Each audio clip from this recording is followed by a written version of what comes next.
Hi everybody, Enigma here coming at you with another video. Hope you're having a great weekend. We're going to do another history lesson this weekend, and I'm doing it from my perspective, so if I leave a couple of things out, I'm sorry, I'm not perfect, okay?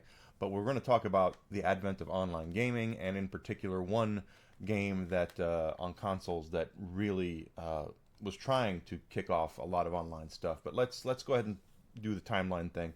On PCs, online gaming's been around since the early 90s, okay? It's just how it is. We all had PCs that had modems on them. Game developers were finding ways to include that in there. So if you want to go back and look at the Doom LAN parties, if you want to look at your Command and Conquers, your X-Wing versus TIE Fighter, hell, by the end of the 1990s, EverQuest and Asheron's Call were both very viable MMOs, plus some others. So online gaming on PC been around for a long time, okay? And it was popular, has been popular for a long time. Consoles were a little different. Consoles were much more stuck in having a contained experience within the game that you were purchasing. And when you do online, you have the ability to include more content later on and things of that nature. Well, so consoles didn't really do a lot of that, except Sega. Sega in the 90s experimented very much with online stuff, with varying degrees of success, quite honestly, because obviously Sega doesn't make consoles anymore, so it wasn't that successful. The Genesis had the Sega channel. The Saturn had was it Q-Link, something like that? They had a modem for that. And then here in North America, the Sega Dreamcast, that was released in 1999, had a modem built into it for us. I believe in Japan you had to buy it separately, but here it was included. And they were looking for ways to include games online. Now, when you think of online games on consoles, you automatically probably think of sports games, right? Like Madden, things like that. Absolutely correct. Racing games, same thing, correct. But what really Sega was really doing was they were trying to find a way to make their games online and have people playing them online, and they wanted to offer more than just the whole, hey, we make a good football game, so here's the football game experience. They didn't want just to rely on that. So they came up with the idea of doing an adventure game that you play online. And that would be based off of their JRPG franchise, Phantasy Star. So Phantasy Star Online on the Sega Dreamcast, okay? This was the real first attempt by a console company that I remember to really make something co-op online and try to include some sort of story into it, and that. So if you don't know, Phantasy Star, of course, has been around since the 80s. It's their JRPG, Sega's JRPGs basically, or the Phantasy Star games, and there are 4 in the main base, Phantasy Stars 1 through 4. When they did the Dreamcast, they thought, why don't we try to make that experience online? And in order to do that, they had to remove some features. Obviously, you make your own character in Phantasy Star. Phantasy Star games have never really done that before that, so it's more like Dragon Quest at that point, where you have the silent protagonist. Where in Phantasy Star games in the past, it wasn't like that. They went and they had personalities and dialogue and things like that. But you could play this online with 3 of your friends. That was the cool thing about it. You'd each make your own character and go through and you'd collect money and weapons and armor and items and all that, and you would use that cooperatively to get through many parts of that game, of this game, I should say. And it was successful because they turned around and they made a second version of it as well on the Sega Dreamcast. So there's actually version 1 and version 2, right? And it was a pretty big deal. Unfortunately, as we know, because we all live here in the future, we know that the Sega Dreamcast was not long for this world. It disappeared pretty quickly because Sony was bringing out the PlayStation 2, and when they saw the specs of the PlayStation 2, they realized how really screwed they were. Okay, I know there are a lot of people who have a lot of love for the Dreamcast. I am one of those people, but I'm flat out telling you, the technical differences between the PlayStation and the Xbox were a prime tomahawk steak, cowboy tomahawk steak, versus a McDonald's hamburger. You know what I mean? It was really, really, really big, huge difference. That being said, Sony didn't do a lot online at first. They did get into it was like SOCOM, U.S. Navy SEALs. I believe John Madden Football was online on some of the versions on the PlayStation 2.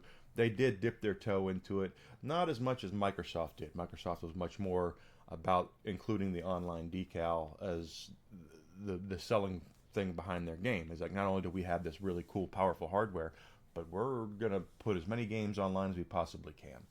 And then you had Nintendo, and Nintendo's always been either they're creating something that everybody's going to copy, or they look at something and go, is this really going to be a big deal? And the one thing I remember that to this day just sticks with me is the high def TV. Like, Nintendo was like, high definition? Who gives a rat's patootie? And ended up they were wrong, because the Nintendo Wii did not have really good high definition capabilities when it should have. But anyway, I digress. Sega had gotten out of the console market at that point, and they decided they were going to be exclusively third party, which was probably the right thing for them to do. Of course, it's 2025 now. I think that if Sega were to somehow put together a new console with the way that Sony and Microsoft and Nintendo have been going lately, they would probably see some success if they did things right, but that's neither here nor there. Sega partnered big with Nintendo, which was kind of weird to people like me, because the console wars back in the the 80s and the 90s were always Nintendo versus Sega. So the first time I held a Sega game on the GameCube in my hand, which was Crazy Taxi, by the way, I felt dirty. You know what I mean? Like, this is something I shouldn't be looking at. What is this? But anyway, Sega went hard with Nintendo. They put a lot of support behind Nintendo. They begrudgingly helped out Sony, and then they have always had a pretty good relationship with Microsoft. In fact, why Microsoft never bought Sega baffles me. But anyway, they were really, really close with Nintendo at this point, and they were releasing games for the GameCube. They had their Sonics and all that good stuff. They were doing the same thing that Nintendo did with the Switch from the Wii U. Sega could take games they made for the Dreamcast and spit shine them a little bit and stick them on the GameCube and get a whole new audience behind it. And at that point, it was a whole new audience. It wasn't like it is now. So it was really smart for them to do that. So they would do Crazy Taxi, Sonic the Hedgehog, all these games they put out on the Dreamcast, they would put out on the GameCube and make a whole bunch of money. Well, that included Phantasy Star. Phantasy Star Online actually has, they released, this is 1 and 2, so it's both of these games on the Dreamcast in one package. And for some reason, I have 2 copies of it. I don't know. Here I am trying to figure this out. 2 copies of it. I don't know why I have 2 copies of it, but I do. And it's with money, so whatever. And then they went ahead and they released a plus version of it, Phantasy Star Episodes 1 and 2 Plus. And then they went ahead also and did Phantasy Star 3, which was a card game, I believe, which I'm not a big card game person. But it's interesting about this, because if you look at here, it says great offline split screen action for up to 4 players. That means, wow, this is an online game.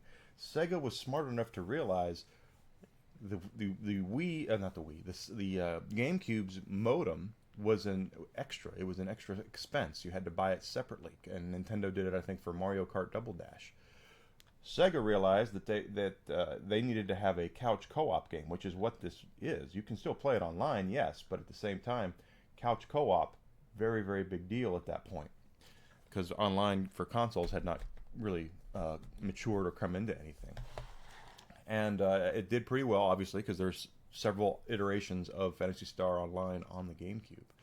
And they really only did that with Nintendo until the Xbox 360. Now, Xbox 360 was really the first console to push forward online as their primary reason for you to buy the console. If you ever go back and watch the original release video, the original party of when they announced the Xbox 360, they did much more marketing behind the Xbox Live component of the console than they did anything else. Yeah, it was powerful. Yeah, they had cool games. They did everything right, and they hit at the right time when Sega or Sony was acting like a bunch of buttheads, because they had 2 huge success consoles in a row, and they thought that the PlayStation 3 people would wait for it and pay twice as much, if not 3 times as much, for that than they would if they would have bought the Xbox 360. Guess what? They were wrong for the most part. It wasn't until they started to bring down the cost, which is another video in and of itself. But they really, Microsoft really was counting on Xbox Live, and it did very, very well, especially here in North America. The Xbox 360 was huge. Xbox Live was huge. They were the first ones that I remember that had this. I say decal, but this the media system for it was you'd put in a game and you could play it, but then also when you got out of the game, you went to the dashboard for the Xbox Live. It would say, "Hey, you've been playing this. There's an expansion for it, and it costs, at the time it was points, now it's dollars, but let's just call a spade here. It costs you $20, and you can get the extra, content for the game, or $10 or whatever it would have been." Very, very smart. And because of that, Sega figured, let's take another bite at the apple with Phantasy Star Universe. So this is very much in vein of the Phantasy Star Online games. But they did something a little differently with this. They actually tried to go back to the well and make a proper JRPG with a main character and all that good stuff. And I don't think it did as well as they wanted it to. I really like this game quite a bit. But it never really... At first it did well, but then it dropped off fast. And that's due to the fact that there was so many choices for gaming at that point. And there just was nothing really to keep people into the game because... Phantasy Star and the original versions of Phantasy Star Online, if you go back and play it, you'll realize it's a very shallow experience. Outside of levels up, collecting armor and weapons to change things, there wasn't a lot there. It was fun. It's a fun game, I'm telling you, but it's not something that you would really want to sit down and invest hours and hours and hours and hours of time in, just simply because there were other better experiences that were more fleshed out at that point. So that's the interesting thing about online, and I always find online, I've said a million times that online gaming is what killed the modern arcade, although there's a story about that. But overall, I do honestly believe that the online stuff really started on console with Sega, and they're the ones that pushed it forward. And while Phantasy Star Online is a shallow experience, it was kind of a shallow experience then. Not that it was bad, but it just didn't have any sort of...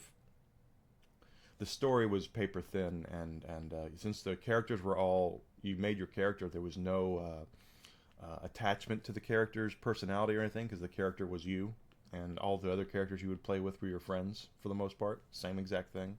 So, but that being said, these games are valuable. The Phantasy Star series is worth a lot of money. The GameCube versions I was looking at here, the one I have 2 copies of, is worth like $180 a pop. I know I didn't pay that much for those.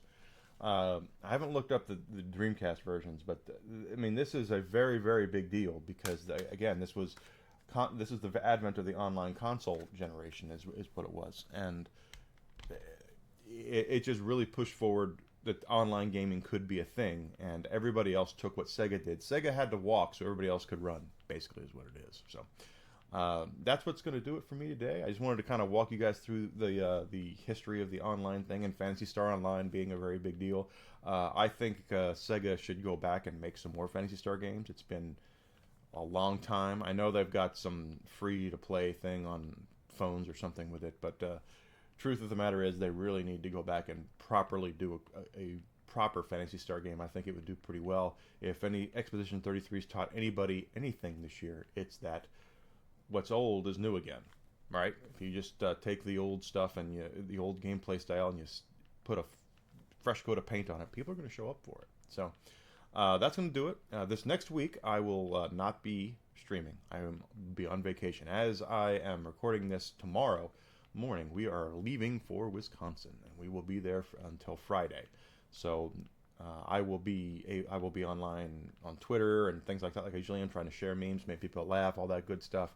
But I will not be streaming next week, but I will be back the week after. So and my girlfriend is going out of town on I think Tuesday and Wednesday she'll be gone. So there's going to be some bonus streams that week, and then the week after she's going to be out of town again. So we're going to make up for the streams I'm not making. I won't have by having some bonus streams for you guys, some bonus bourbon streams. So follow my Twitter account. That's where I'm most active, and you'll see updates from me when I'm online. Following me on Twitch would be great too. I'm really pushing hard for monetization on YouTube by the end of the year. I've got the watch hours. What I need is subs. So if you could help me with that, I would appreciate that. I think I need like 270 some odd subs to hit monetization by the end of the year. I'm putting out weekly goals to try to build that up, and so far it's worked out some, but anything you can do to help me, I would greatly appreciate that. So you guys, hope you're having a great week. Hope you're gonna have a great week. I'm gonna, enjoy sitting out on a dock and dangling my feet in the lake water is what I'm gonna be doing for the next week. Can't wait. It's gonna be fun. It's gonna be so relaxing, and I get to unplug and unwind. So that's what I'm gonna be doing. So I'll see everybody online. Remember, a week from this Monday, I will be streaming again, but this next week I will be gone. And when we come back, I will continue playing Persona 4 Golden. We're waist deep into that game right now. Looking forward to it. Okay, guys? So I want to thank everyone for being here. I want to thank everyone for their support. Don't forget to like and subscribe and comment on my videos. And I will see everybody coming up here this next week on Twitter, and then the week after on streaming. Okay, guys? Take care. Thank you so much for being here.